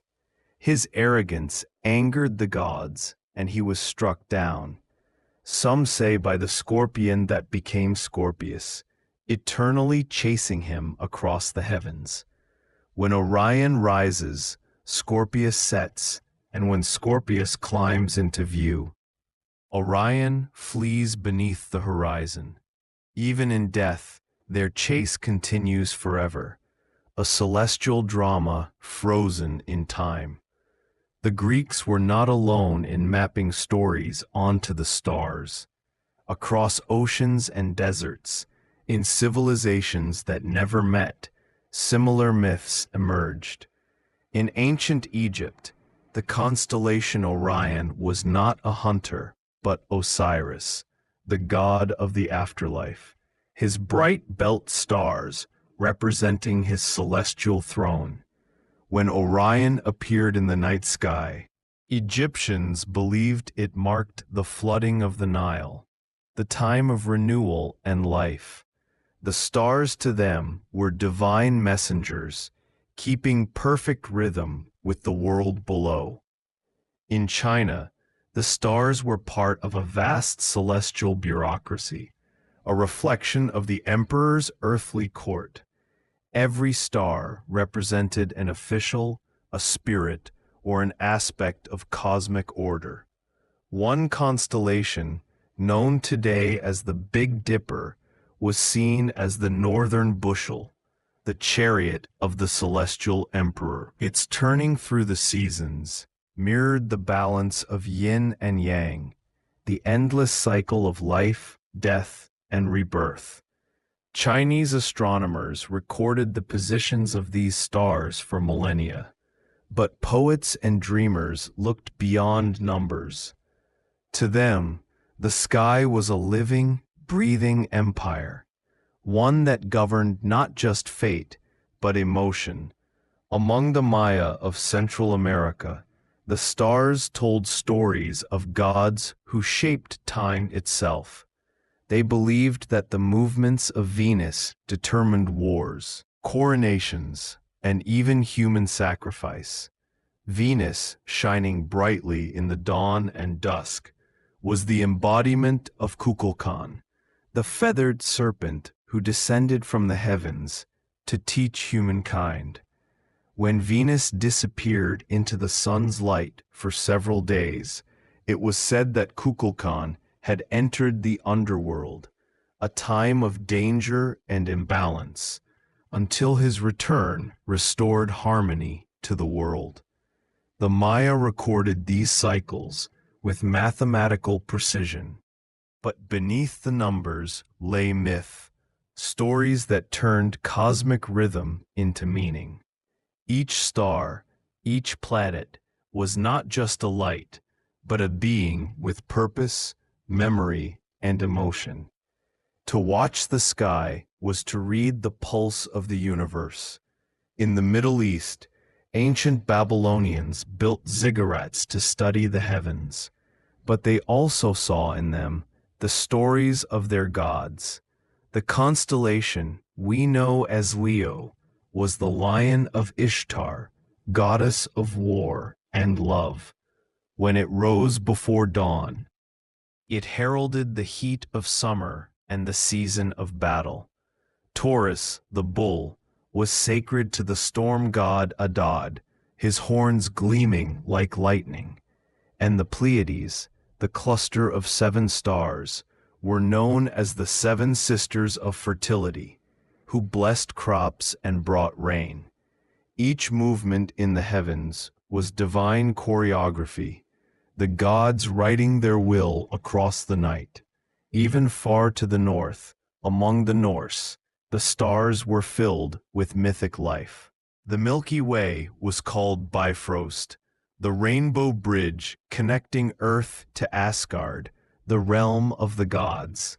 The northern lights, those ghostly green curtains that danced across polar skies, were thought to be the reflections of Valkyrie's armor as they carried fallen warriors to Valhalla. To live under such skies was to live within a story, one that wrapped around the world like a cosmic tapestry. And yet, not every myth saw the heavens as a theater of gods. In Australia, Aboriginal peoples saw the sky as a mirror of the land below, a place inhabited not by stars themselves, but by the dark spaces between them. In the black clouds of the Milky Way, they saw the emu in the sky, its outline traced by the absence of light. When the emu's shape appeared in the night, it marked the time when real emu eggs could be gathered on Earth. Their astronomy was ecological. The stars were guides not of fate, but of life's patterns.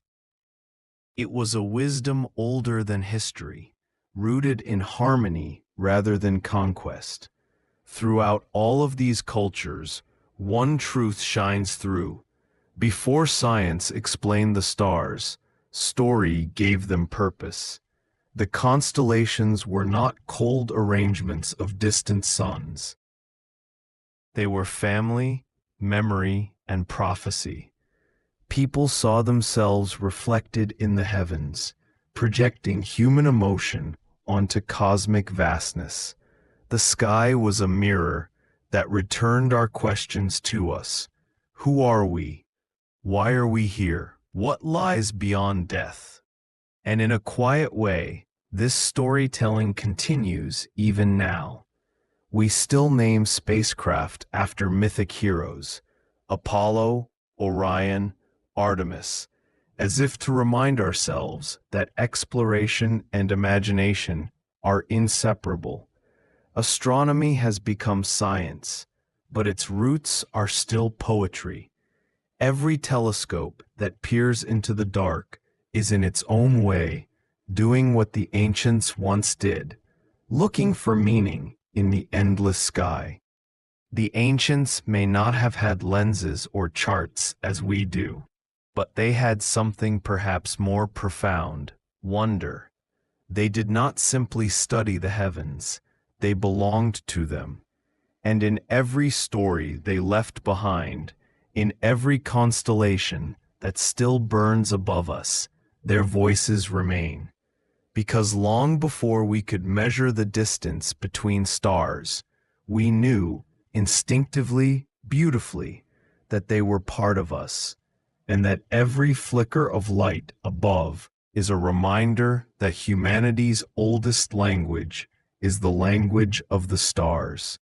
Section 13.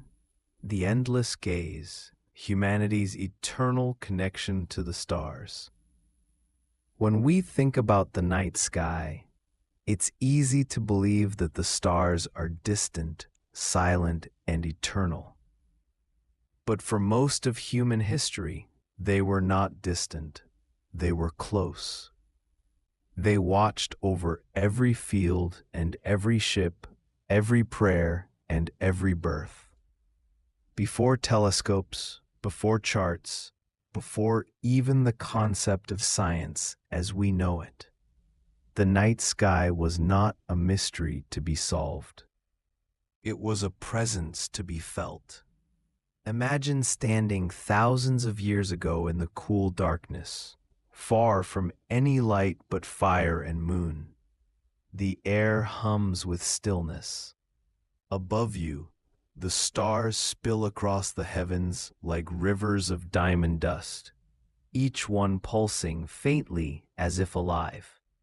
For our ancestors, this sight was not a backdrop. It was a conversation. The sky spoke in flickers and patterns, in silence and rhythm. And humans answered, with stories, songs, and questions whispered upward. Across time and place, this relationship took on different forms. To the Babylonians, the stars were celestial record keepers, marking destiny with perfect precision. To the Maya, they were living gods, each with moods and cycles of power. To the Norse, they were embers of creation, sparks from the first fire that formed the world. To the Greeks, they were memory, the immortalization of heroes, lovers, and tragedies too great to forget. And yet, no matter the name or myth, all of these people shared one truth. The night sky was home. Before telescopes, watching the stars meant using the body as much as the eyes. The rhythm of breathing, the tilt of the head, the awareness of direction, all became tools of observation. Every flicker and movement was part of an endless dance, one that connected the human heart to the pulse of the cosmos. To lie beneath the stars was to lie beneath meaning itself. Each shimmer was a note in the great song of existence. When people sang to the stars, it wasn't for entertainment, it was communication. Ancient Egyptians sang hymns to the star Sirius, whose rising foretold the flooding of the Nile. They believed the star responded, blessing the river and ensuring life continued. The Inca played flutes to greet the Pleiades, the seven stars whose appearance marked planting season. Their melodies rose with the dawn, soft and slow, as if meant to coax the heavens awake. Even in medieval Europe, long after myths began fading into religion, people still rang church bells at certain phases of the moon, echoes of a time when sound itself was a bridge to the stars. It's humbling to realize that our ancestors knew the sky better than we do now. Without technology, they tracked the tiniest shifts of light. They could tell seasons from a single star's angle, predict storms by the color of twilight, and navigate vast oceans by constellations invisible to untrained eyes. They didn't need telescopes. They had memory, repetition, patience, and awe. But their relationship with the sky was not just practical, it was emotional. For the ancients, the heavens carried the weight of everything human: grief, love, longing, and hope. The stars were both map and mirror. They promised that life continued even after death, that order lay beneath chaos, and that light, no matter how distant, could still reach across eternity. It was, in a sense, a form of faith, one not written in books, but written in light. As centuries passed, curiosity grew bolder. People began to ask questions that story alone could not answer. Why do the planets wander differently from the stars? What is the nature of the sun and moon?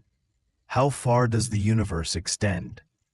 These questions gave birth to the earliest astronomers, priests, scholars, and philosophers who sought patterns where myth once lived. The Babylonian star charts, the Greek models of celestial spheres, and the Arabian observatories of the medieval world all grew from that same ancient habit, simply looking up. When telescopes finally appeared, they didn't destroy this connection. They deepened it. For the first time, humanity could see the moons of Jupiter, the rings of Saturn, the craters of our own moon. It was as if the universe had spoken again, revealing new verses in its endless poem. And yet, with every discovery came a strange nostalgia. Because even as we learned what stars are, we began to lose what they meant. The intimacy faded as the universe expanded. Still, there is something timeless about that upward gaze. Even now, in the glow of cities, when we catch a glimpse of a faint constellation through the haze, some part of us stirs. Something ancient remembers. We may call it curiosity, but it's older than that. It's belonging.